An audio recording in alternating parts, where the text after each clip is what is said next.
kwa majina naitwa Husna Nyange, meneja mamlaka ya mapato mkoa huu wa Morogoro.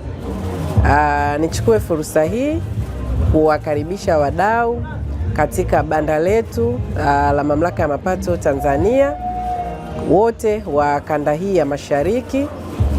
Maonyesho haya 8 yameanza juzi tarehe 1, na sisi kama TRA tutakuweko hapa kushiriki na wananchi katika kufanya mambo mbalimbali yanayohusu shughuli za kila siku za mamlaka ya mapato Tanzania.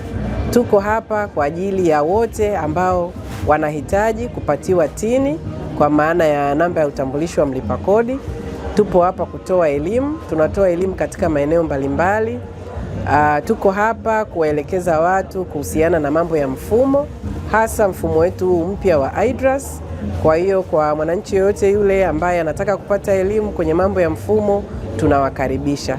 Lakini kwa kuwa maonyesho haya ni ya wakulima, tuko hapa pia kutoa elimu mbalimbali za kodi zinazohusu mambo mbalimbali na shughuli za kilimo. Tunatoa elimu kuhusiana na misamaha mbalimbali ambayo ipo kwenye kodi wanayonufaika nayo wananchi.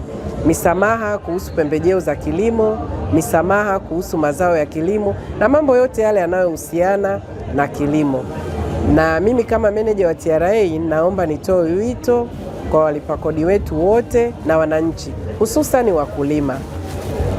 Kwa sasa serikali kwa namna moja au nyingine inatoa mikopo mingi kwa ajili ya wakulima. Sasa na ili uweze kunufaika na mikopo hiyo, ni vizuri ukafanya kilimo ambacho ni rasmi, na kilimo rasmi kinaendana na kusajiliwa kwenye wigo wa kodi.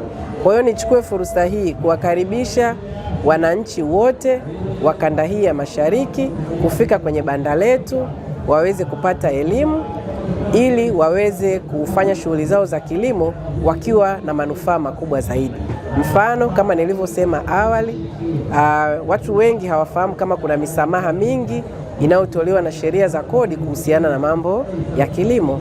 Kwa hiyo wakifika wakaelimika, wakapata elimu hii, itawasaidia wao kuweza kufanya shughuli zao za kilimo kwa urahisi zaidi.